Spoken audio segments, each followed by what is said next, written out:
اللہم قربنی فیہ الی مرضاتک۔ ایک روزے دار دوسری رمضان کو اپنے خدا سے معصوم کے بتائی ہوئی اس دعا کے مطابق یہ دعا مانگ رہا ہے کہ پروردگار مجھے اس ماہ مبارک رمضان میں اپنی رضایت، اپنی خوشنودی کا قرب عطا فرما۔ مالک، میں تیری رضایت، تیری خوشنودی کے قریب ہونا چاہتا ہوں اس رمضان میں، اس روزے کے توسط سے، روزے کے وسیلے سے۔ یعنی یہاں پر مطلوب صائم پروردگار کی خوشنودی ہے، اس کی رضایت ہے۔ سرکار مولا علی علیہ الصلوۃ والسلام کا وہ مشہور فرمان جہاں پر آپ نے فرمایا العقل ما اکتسبت بہ الجنہ وطلب بہ رضا الرحمن۔ انسان کا عقل جو ہے، اس عقل کے ذریعے سے انسان دو چیزیں خرید سکتا ہے، دو چیزیں حاصل کر سکتا ہے، دو چیزوں کا قرب حاصل کر سکتا ہے، ایک بہشت، دوسرا اپنے پروردگار کی رضایت اور خوشنودی۔ یعنی بہشت جو انسان کو ملے گی وہ عقل کے ذریعے سے، پروردگار کی رضایت اور خوشنودی جو انسان کو حاصل ہوگی وہ بھی عقل کے ذریعے سے۔ عقل اتنی قیمتی چیز ہے۔ بہت سی ایسی روایات ہیں جہاں پر لوگ آ کر معصوم امام کے سامنے فلاں چیز، فلاں شخص کی تعریف کرتے تھے کہ مولا فلاں شخص نہایت عبادت گزار ہے، بندگی کرتا ہے پروردگار کی، بہت نیک لوگوں کی مدد کرتا ہے، یہ کرتا ہے، وہ کرتا ہے۔ تو سب سے پہلا جو سوال معصوم اس سے کرتے تھے کہ بتاؤ اس کی عقل کیسی، وہ دیندار کتنا ہے۔ یعنی سب سے پہلا جو سوال ہے وہ عقل کے مطابق، کیونکہ سزا اور جزا کا تعلق بھی عقل سے۔ تو یہاں پر مولا علی فرما رہے ہیں کہ عقل کے ذریعے سے اپنے رب کی خوشنودی کا قرب حاصل کیا جا سکتا ہے۔ دوسری رمضان کی دعا کا فراز بھی یہی بتا رہا ہے، معصوم سمجھا رہے ہیں کہ روزے دار کو چاہیے کہ یہ دعا مانگے کہ اللہم قربنی فیہ الی مرضاتک، میرے پروردگار مجھے اپنی رضایت کا قرب عنایت فرما۔ پھر دوسرا فرمان مولا حسین علیہ السلام نے فرمایا ما افلح قوم اشتروا مرضات المخلوق بسخط الخالق۔ وہ قوم، وہ قبیلہ، وہ ملک کبھی بھی کامیاب نہیں ہو سکتے جو لوگوں کو راضی کرنے کے لیے اپنے پروردگار کی ناراضگی کو خرید کرے۔ تیسرے مقام پر سرکار امام جعفر صادق علیہ السلام نے ارشاد فرمایا خداوند متعال نے تین چیزوں کو تین چیزوں میں چھپا کر رکھا ہے، مخفی رکھا ہے، پوشیدہ رکھا ہے۔ وہ کون سی تین چیزیں ہیں جو تین چیزوں میں پروردگار نے پنہان کر کے، پوشیدہ کر کے، مسرور کر کے رکھی ہوئی؟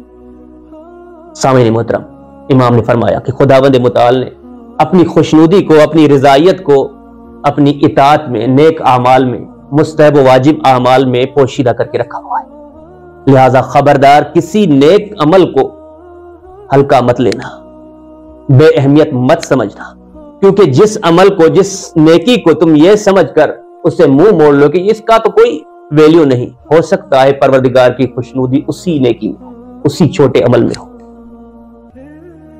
تین چیزوں کو تین چیزوں میں خدا نے مخفی کر کے رکھا ہوا، اپنی خوشنودی کو، رضایت کو نیک اعمال میں۔ لہذا کسی نیک عمل کو چھوٹا مت سمجھنا۔ فرمایا خداوند متعال نے اپنی ناراضگی کو، اپنے غضب کو برے اعمال میں چھپا کے رکھا ہوا ہے۔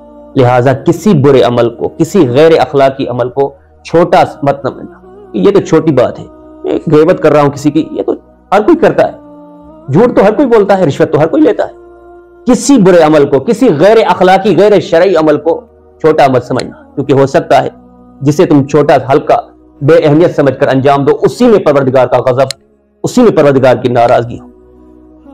اور فرمایا تیسری چیز جو خدا نے چھپا کے رکھی ہوئی ہے وہ ہے اپنے اولیاء کو، اپنے خاص بندوں کو لوگوں میں، عام لوگوں میں خدا نے چھپا کے رکھا ہوا ہے، پنہان رکھا ہوا ہے۔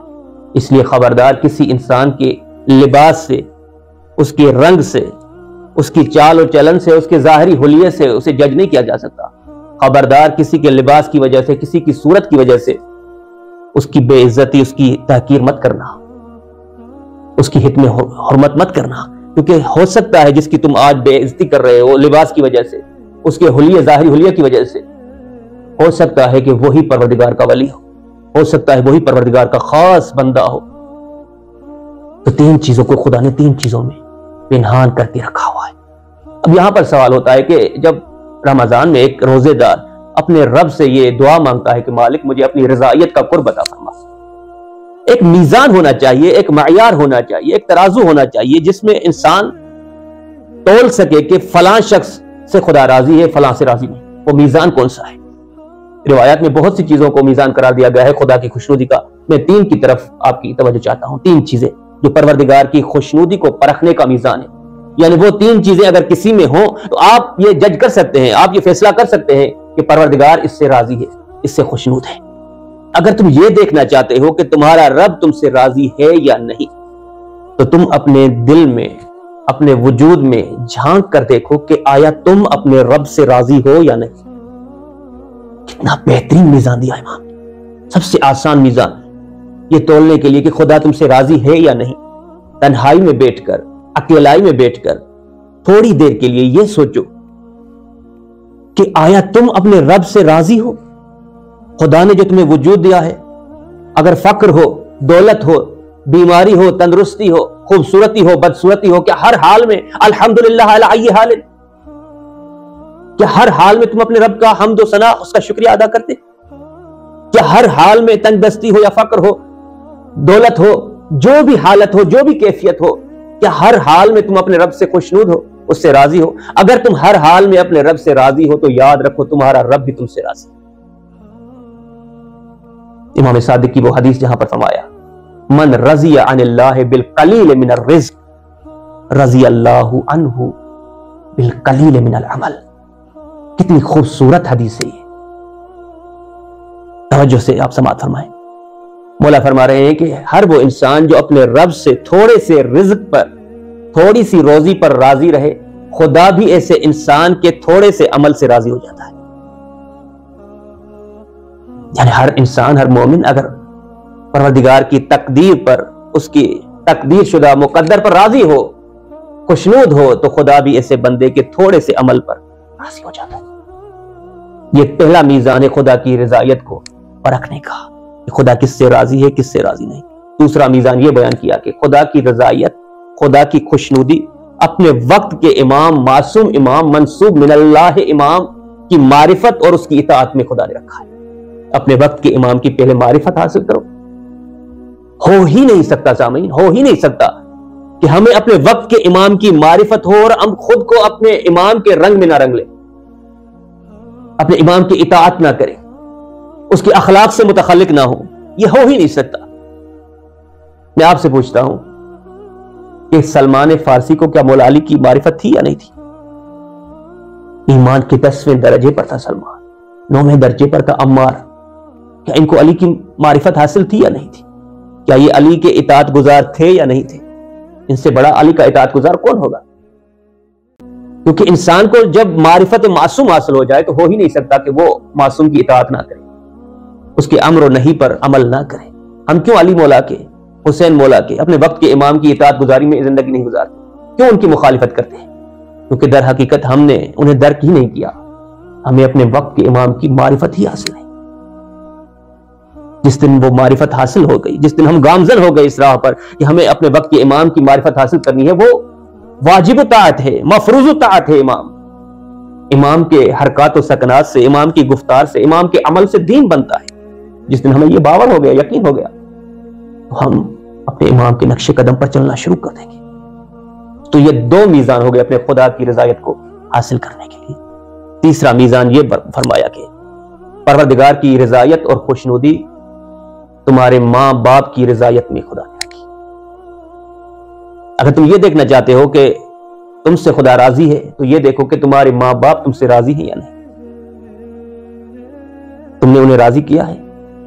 تم ان کے فرما بردار ہو یا نہیں ہو؟